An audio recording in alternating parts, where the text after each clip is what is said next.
Students, आज का हमारा टॉपिक है द इंडस वैली सिविलाइजेशन। इसको हम फर्स्ट सिविलाइजेशन इन इंडिया भी कहते हैं। तो फर्स्ट सिविलाइजेशन इन इंडिया की खोज कैसे हुई, कैसे हमें इसके बारे में पता चला, ये सारा कॉन्सेप्ट हमें आज क्लियर करना है। और इससे पहले जो इंडियन हिस्ट्री में थॉट्स थे वो क्या थे, हम ये भी क्लियर करेंगे।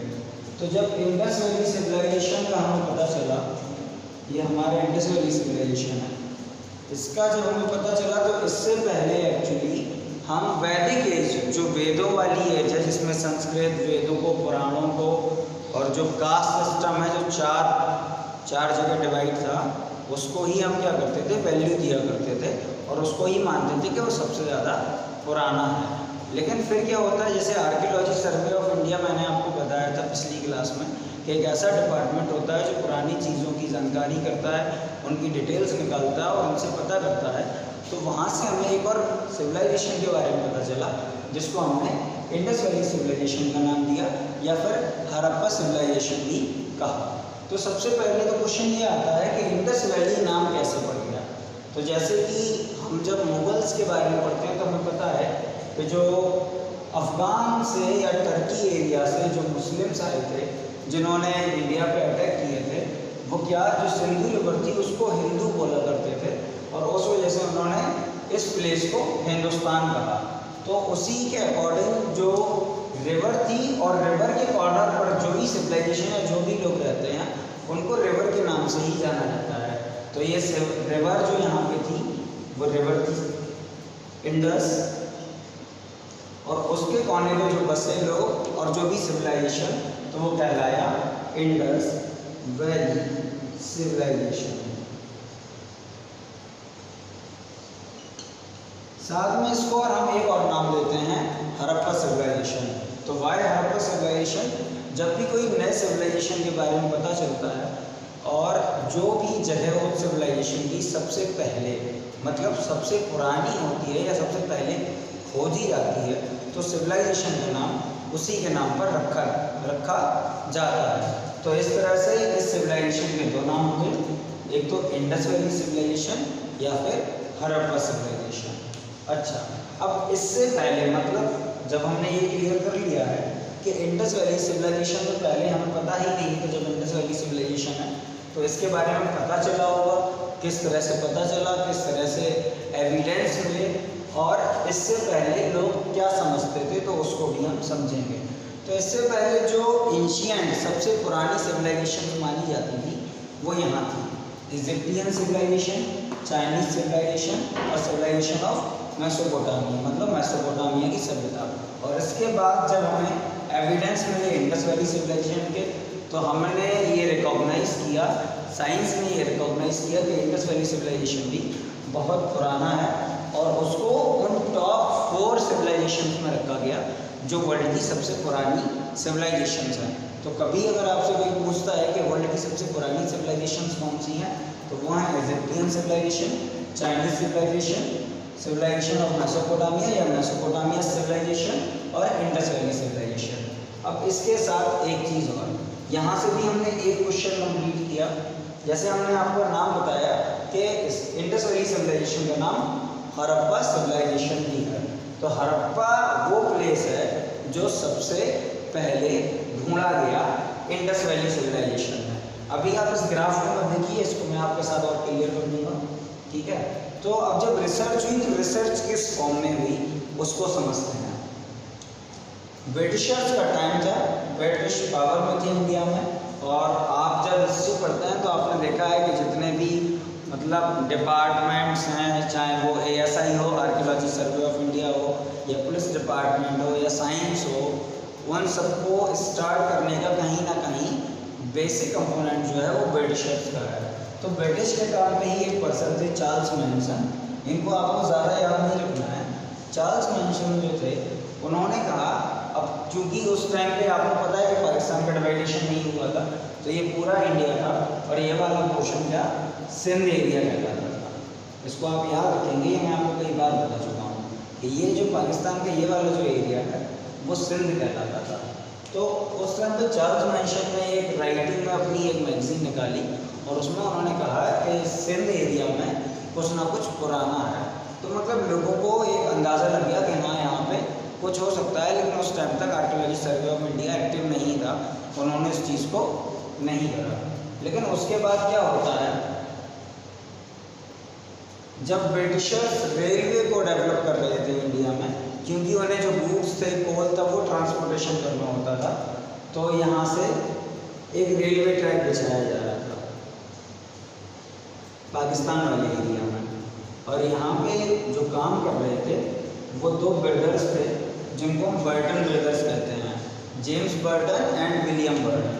तो वो क्या करते हैं, जब भी आप कोई काम करते हैं तो आपने देखा होगा पहले मिट्टी खुलती है, उसके बाद फिर मतलब कंक्रीट डाली जाती है। तो उस तरह से जब उन्होंने वहाँ पर खुदाई की तो वहाँ उन्होंने पुराने टाइप के कुछ ईंट मिले, पत्थर मिले, बहुत ज़्यादा है ना, लार्ज नंबर। तो उन्हें लगा हाँ पहले कोई बिल्डिंग रही होगी, ठीक है, तो उन्होंने उन चीज़ों को यूज़ कर लिया।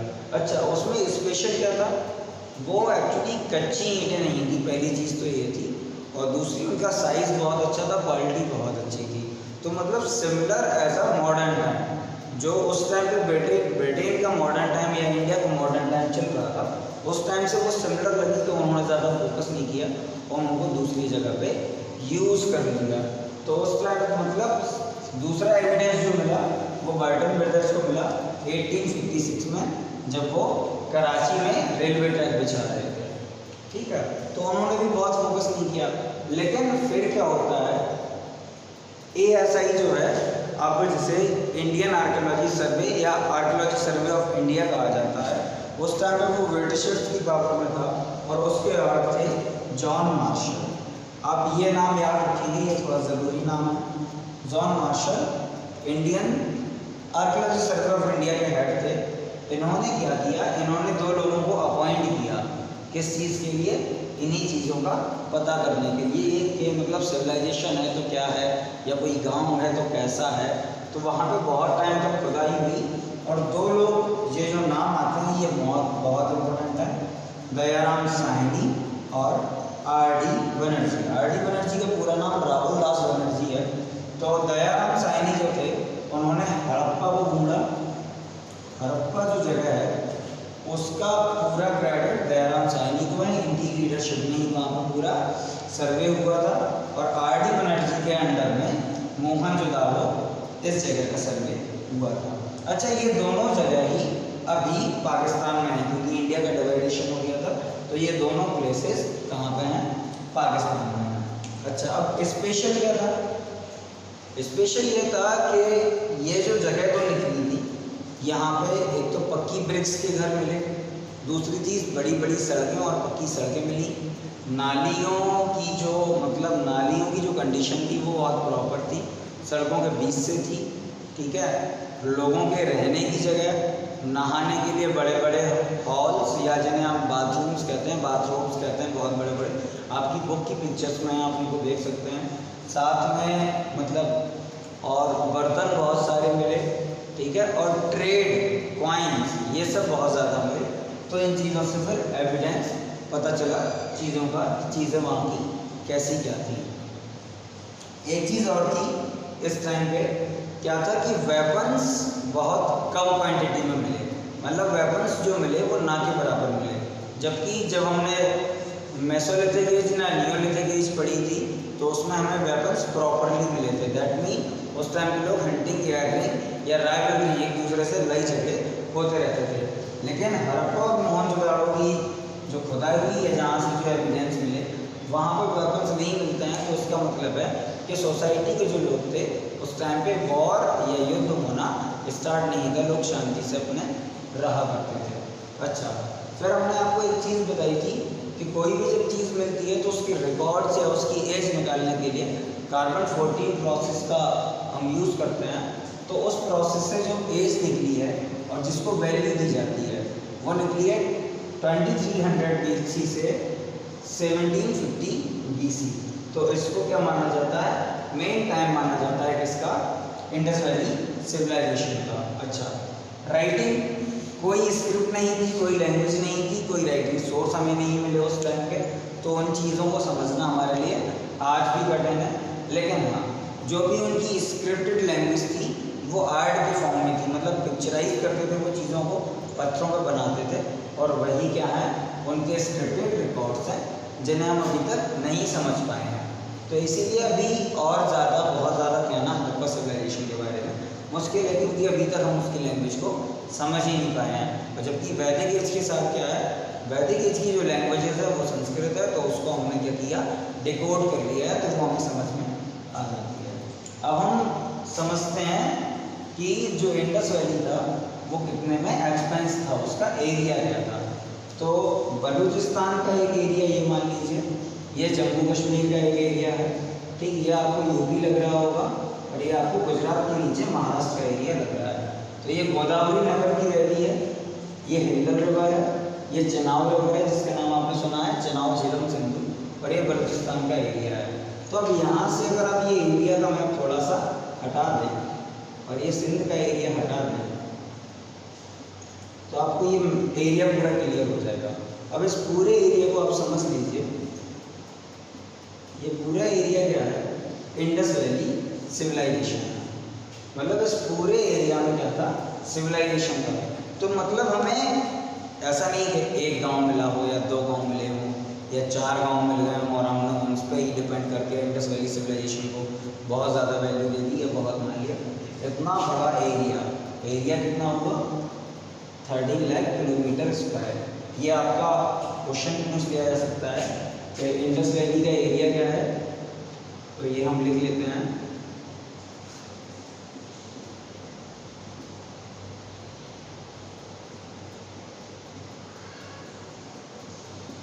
$13 लाख किलोमीटर स्क्वायर। मतलब एक अच्छे खासे स्टेट जो हमारे इंडियन स्टेट्स हैं उससे भी ज़्यादा इतना एरिया इंडस वैली सिविलाइजेशन में था। इतने बड़े एरिया में लोग रहते थे और सेम टाइम के आपको सारे के सारे एविडेंस मिलते हैं। इसके साथ ही 2 चीज़ें और यहाँ समझ लीजिए कि इंडस वैली सिविलाइजेशन इतना बड़ा था कि आप चाइना का सिविलाइजेशन और इजिप्ट का सिविलाइजेशन अगर इन दोनों को ऐड कर दें तो उससे भी 12 मल्टीप्लायर, मतलब 12 गुना बड़ा इंडस वैली सिविलाइजेशन था। तो मतलब जिसे हम सबसे पुराना सिविलाइजेशन मानता था, पूरा वर्ल्ड जिस सिविलाइजेशन को सबसे पुराना मानता था, इंडस उसको, इजिप्टियन को और चाइनीज़ को, ठीक है ना। तो उसका क्या, इन दोनों का ऐड करो और 12 का मल्टीप्लाई करो, तब क्या बनता था, इंडस वैली सिविलाइजेशन। तो मतलब इंडस वैली सिविलाइजेशन क्या है, लार्जेस्ट सिविलाइजेशन है। अब इसके साथ हम 2 चीज़ें और समझेंगे।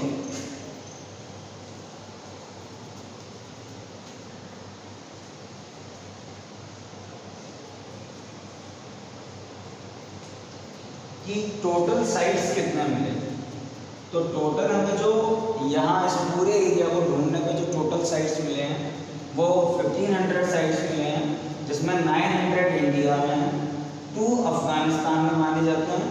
मोहनजोदाड़ो और हड़प्पा के बारे में मैंने आपको दोनों बताए हैं कि ये दोनों प्लेसेस पाकिस्तान में हैं, ठीक है। तो 2 अफगानिस्तान में हैं, 900 इंडिया में हैं, और बाकी के जितने बचे हैं वो सारे के सारा कहाँ है, वो पाकिस्तान के एरिया में। मतलब यहाँ का ये जो एरिया है वहाँ पे बाकी की साइट्स मिली हुई हैं हमें।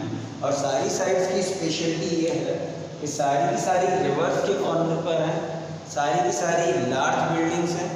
2 तरह से डिवाइडेशन है, एक तो अपर हाउसेज हैं और एक लोअर हाउसेज हैं। उससे मतलब हमें सोसाइटी का पता चलता है कि लोग 2 टाइप से डिवाइडेड थे, एक रिच मर्चेंट्स और एक नॉर्मल लोग। बाकी का जो हमें वहाँ की बिल्डिंग्स हैं, ब्रिक्स हैं या सड़कें हैं या रहने के तरीके हैं वो हम अगले वीडियो में क्लियर करेंगे।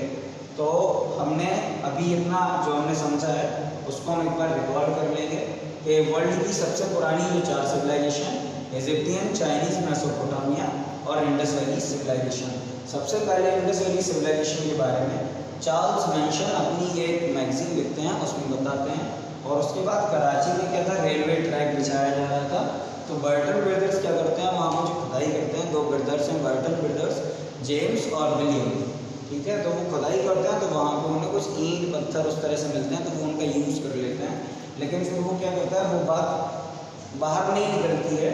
उसके बाद जॉन मार्शल जो आर्कियोलॉजिस्ट सर्वे इंडिया जो ब्रिटिशर्स के अंडर में था, उसके हेड बनते हैं, तो वो उस चीज़ पे इंटरेस्ट दिखाते हैं कि ऐसी कौन सी चीज़ है या क्या है। तो वो 2 लोगों को अपॉइंट करते हैं, दोनों इंडियन होते हैं, दयाराम साहनी और आर.डी. बनर्जी। दयाराम साहनी लीड करते हैं हड़प्पा वाले लोगों को, और आर.डी. बनर्जी लीड करते हैं मोहनजोदाड़ो वाला एरिया। तो अगर कभी पूछा जाता है कि हड़प्पा सिविलाइजेशन को खोजा किसने, तो दयाराम साहनी ने। मोहनजोदाड़ो को किसने खोजा, आर.डी. बनर्जी ने। और अगर पूरा पूछा जाए कि इंडस वैली सिविलाइजेशन को जो ढूंढा गया था या खोजा गया था, तो वो किसकी लीडरशिप में खोजा गया था, तो जॉन मार्शल की लीडरशिप में इसको खोजा गया था। अब टाइम रिकॉर्ड की बात करते हैं, तो मैंने आपको टाइम रिकॉर्ड बता दिया कि C40 प्रोसेस से हमने जो टाइम रिकॉर्ड माना है उसको क्या माना जाता है, 2300 to 1750 BC तक माना जाता है। लैंग्वेज कोई नहीं थी, स्क्रिप्ट कोई नहीं थी, कुछ लिखने के एविडेंस नहीं मिले हैं। जितना भी मिला है राइटिंग स्क्रिप्ट मिला है, लोगों का राइटिंग मतलब पेंटेड मिला है, स्क्रैचेस मिले हैं या कुछ बना दिया, आर्ट बना दिया उन्होंने पत्थरों पे, तो वो सब मिला है और वो अनरीडेबल है, उसको डिकोड नहीं किया गया है। तो वहाँ के लोगों का जो कल्चर था वो अभी तक प्रॉपर क्लियर नहीं हुआ है। लेकिन जितना जहाँ तक समझ में आया है तो उससे 2-4 चीज़ें क्लियर हैं कि लोगों के पास वेपन नहीं थे, मतलब वॉर्स या युद्ध अभी तक नहीं होते थे उस टाइम पे, ठीक है। और साथ में क्या है कि रहने के तरीके क्या हैं, तो वो हमें अगले वीडियो में समझने हैं। उसके बाद फिर हमने समझा कि एरिया जो था इंडस वैली का वो क्या था, तो बलूचिस्तान से जम्मू कश्मीर, यूपी और महाराष्ट्र, ये पूरा एरिया जो है इस तरह से मैंने इसीलिए बनाया कि आपको क्लियर हो जाए। 30 लाख किलोमीटर स्क्वायर में ये एरिया फैला हुआ था। तो और एक चीज़ और कि क्या था, चाइनीज़ और इजिप्टियन सिविलाइजेशन को अगर मिला दिया जाए तो उससे भी 12 गुनी बढ़ी गया है इंडस वैली सिविलाइजेशन है।